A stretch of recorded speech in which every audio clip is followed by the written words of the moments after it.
Winter 2026 has genuinely been special. So special, in fact, that what I'm about to say might sound pretty damn blasphemous, but I'm gonna say it anyway. When I was watching a tier list video of the ranking of summer 2025 shows by the YouTuber Action First, go check him out, he makes some funny and awesome anime commentary, I found myself agreeing with him that season was the greatest anime season ever produced, with how many amazing shows came out of that season, along with sleeper hits and other surprises of the sort. I thought it would be a long time before another season would come to take that crown, by about several years at the least. But never would I have thought that the very next time I'd make a tier list ranking video, that crown would immediately be taken once more.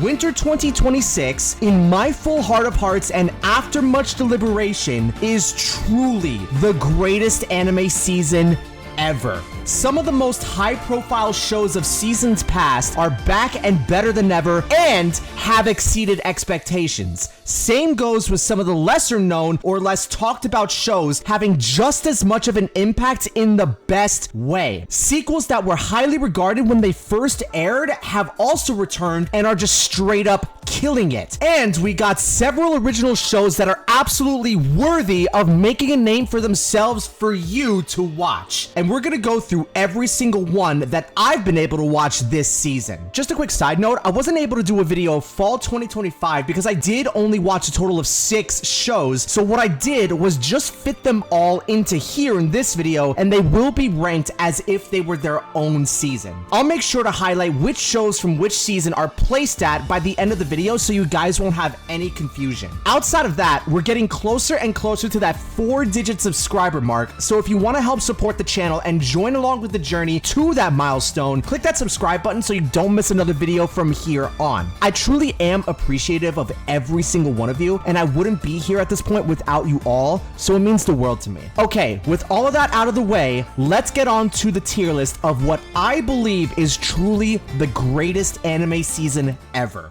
Fire Force Season 3 Part 2.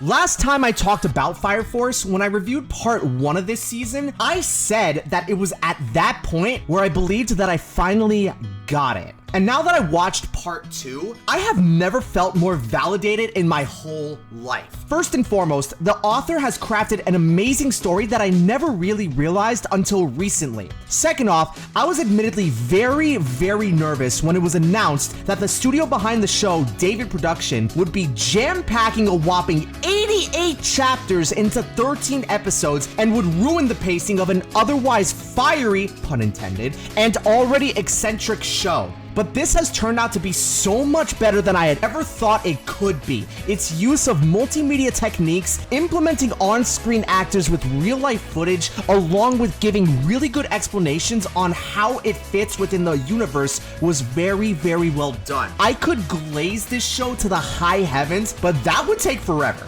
I will say it's not perfect, but that's not gonna stop me from placing it as the first spot of S tier. My Hero Academia Vigilantes' second season. Fun fact about this show, this is one of the only manga I ever read that I kept up with on a weekly basis. And that's part of the reason why I'm enjoying this season just as much as last season. This season may have put more focus on Pop Step, but I really enjoyed Aizawa's flashback arc. The way it's tied into the main story for spoiler-related reasons I won't mention is just so well executed. Aizawa is my favorite character of the show by far, and it's just shit like this that only solidifies my opinion of that. Shirakumo is a very close second though, because I just love his energetic and outgoing personality. The direction in this show has been top notch, and one standout of the show to me really has been the camaraderie between the side characters and how they interact in their day-to-day and other official business. I'll be watching this show to the end with every sequel season after. A tier. Sentenced to be a Hero. After much consideration and much pondering about this show, I gotta be honest with you here, sports fans. This will be my hottest take of the video. I'm slightly underwhelmed here. Now, that's not to say that it's an outright bad show. Far from it, in fact. I actually think it's really good. But the way it presented itself in the first episode gave me very, very high expectations that weren't met as much. Really, when it comes down to it, this show has genuine 10 out of 10 moments of animation and action, but with a more cliche revenge fantasy story that stands out less than something like Clevites did when that first aired. All the characters are very likable and make a good impression on me, but story-wise, I'm just not gelling that hard. High B tier. Hell's Paradise second season. I got a pretty contentious question here. Is Hell's Paradise Season 2 proof that MAPPA Studio is worthy of redemption?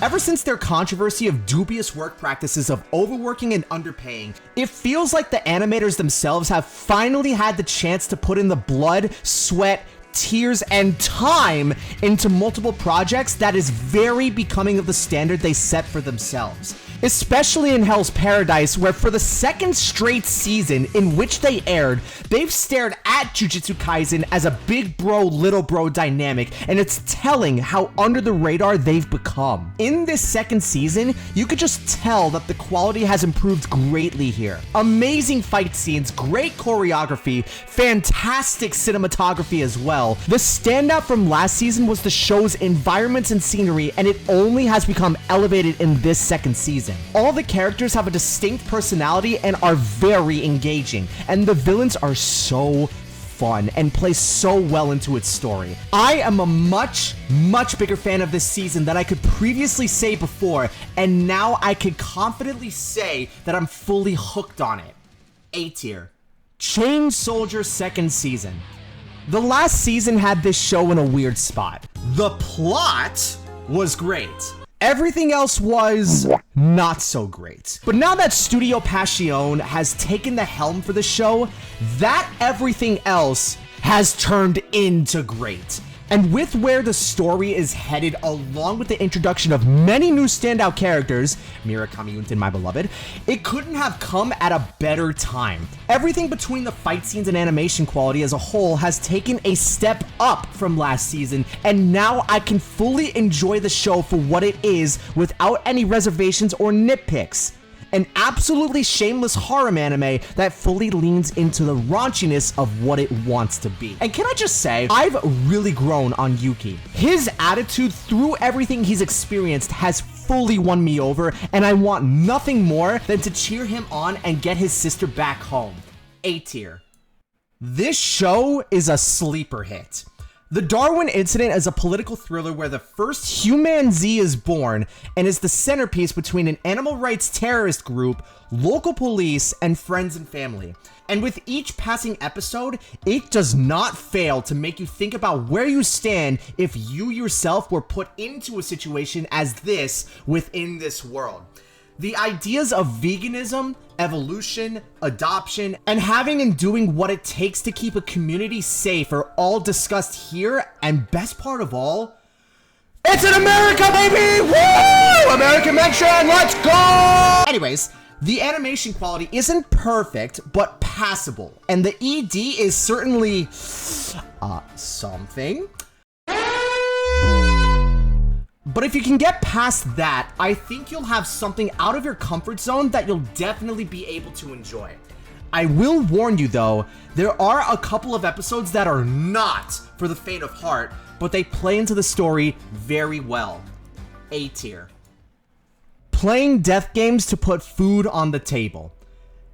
This one is a standout in a weird way, but I like it so much. This show was directed by the same guy who did Days with My Stepsister, another standout from the season it aired. And this show's formula of slow pacing mixed with its atmospheric and abstract environments really allows you to take in the weight of what's being felt through the POV of the main character. You get an understanding that nothing should be taken for granted and nobody is safe. Speaking of safe, I love the uniqueness of the show's premise, where someone can play death games to the point where they can retire off the winnings they make from it. I support and encourage more premises as original as this and can't wait for more like it in the future. A tier. Frieren Beyond Journey's End Season 2. S tier. No explanation needed. Jujutsu Kaisen Season 3. S tier. No explanation needed. Metalist Season 2. S tier. Explanation needed. After 2 seasons now, the biggest thing that plays in Metalist's favor is its consistency.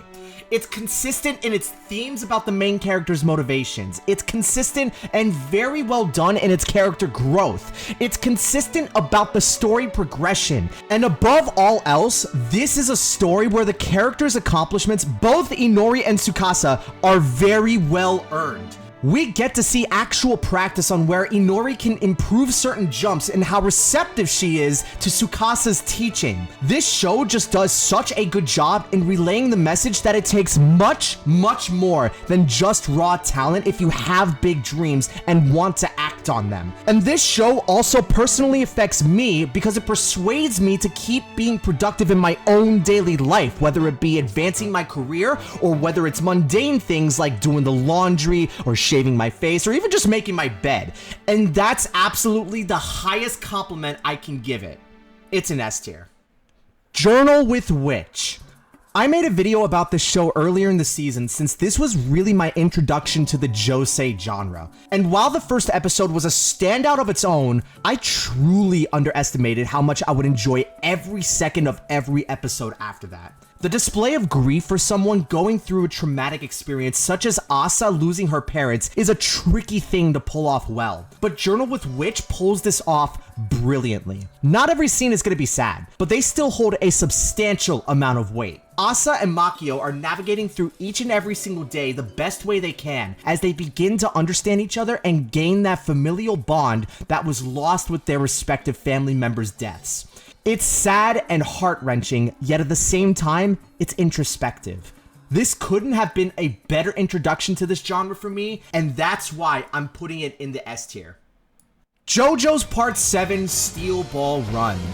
I originally thought I was going to be able to review this one since it did technically release within the winter season, but because of Netflix's past history and how it handled Part 6 by dropping every single episode at once, I'm going to hold off on my thoughts until spring where I can get a better grasp of how the show plays out. And at the very least, try to watch it weekly until I complete it, if I get lucky, just for consistency's sake. So, haven't watched. Fate Strange Fake. I have a confession to make. Fate Strange Fake is my first Fate series. You need to leave! I know, it's heretical in the highest order, I get it. But that being said, even though I know absolutely next to nothing about Fate and the many series it has in its lore and universe, I'm having so much fun with this show. The Fate franchise was really more known as the Studio Ufotable show before they had Demon Slayer, but A1 Pictures really said to them, don't worry, I'll take it from here. And by God, they created something beautiful. Visually, it has practically everything you could ever want. Sakuga that makes your head spin, amazing composition, and impeccable direction overall. I'm loving every single minute of it. Although, even though I had heard from others that you didn't need to watch any of the other Fate series to watch this one, my only nitpick, and it is a pretty big one, is that I still don't understand what everybody involved in this battle is fighting for. Why is it called the Holy Grail War, and what happens for the last man standing? What's the connection between the characters in the show and actual historical figures that lived IRL? I probably need to watch past Fate series to understand that, but for the time being, Fate Strange Fake belongs in the highest of A tier. There was a cute girl in the heroes party, so I tried confessing to her. You know the phrase canary in the coal mine, or needle in the haystack, or hell, diamond in the rough? Well, because whatever this show is the straight up inverse of that phrase. I knew that if I only was able to watch only good stuff, then this tier list would be boring. So I went into the show expecting some trashy and generic isekai slop based off its cover art, its synopsis, and its trailer. And what do you know, that's exactly what I got. If anybody asks you what kind of isekai is the most mind-numbing, monotonous, tiresome you could find, it's this. And the worst part of the show has to be the main character. He's like a fake kind of charismatic where he's so obtuse and oblivious to his surroundings that he doesn't understand that he's embarrassing himself more and more until he realizes way too late. I'm actually getting secondhand embarrassment just thinking about it. F tier. You and I are polar opposites. This is that one show that comes around either once a year or once every 2 years or something, where the overarching plot is actually refreshing to watch in the romance genre. Two high school kids have feelings for each other and don't partake in any of the cliche will they, won't they trope. They actually just skip it all together and they end up together in just the first episode. The whole show after is a nice POV on the girl's side into the adventures and dates the two of them have along with their friends after they end up together. The art style is extremely cute and I love how creative they get with the expressions they use for the characters to display the moods they're in.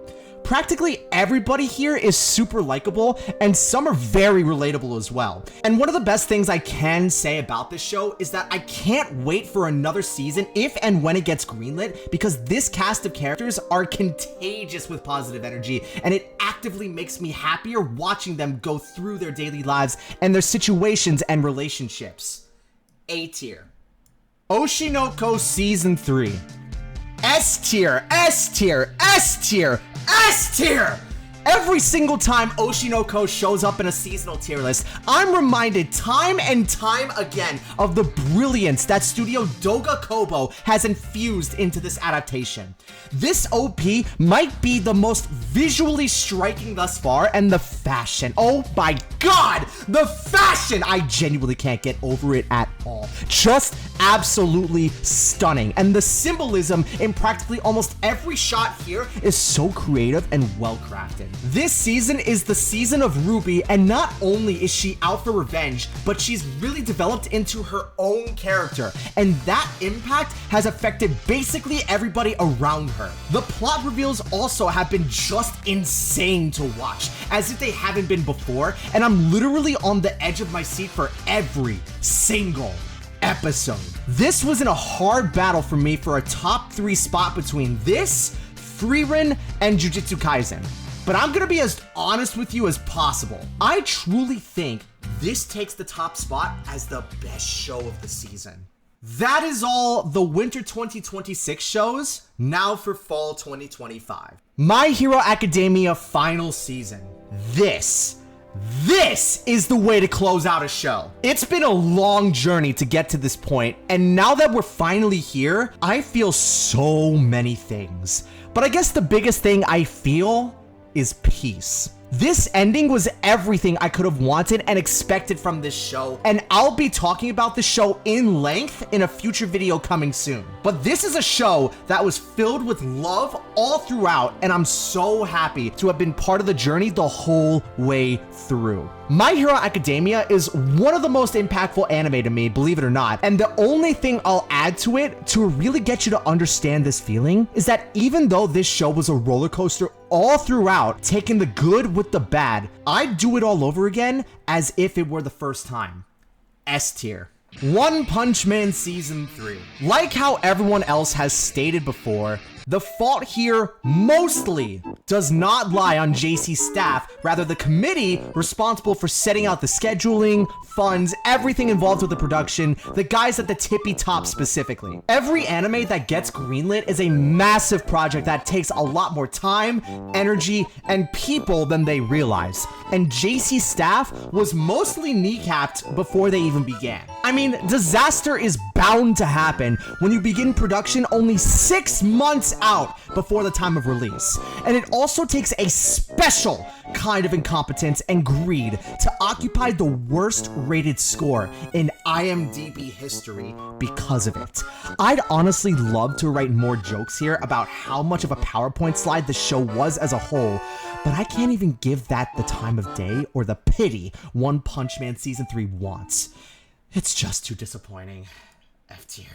Ranma 1/2 Season 2.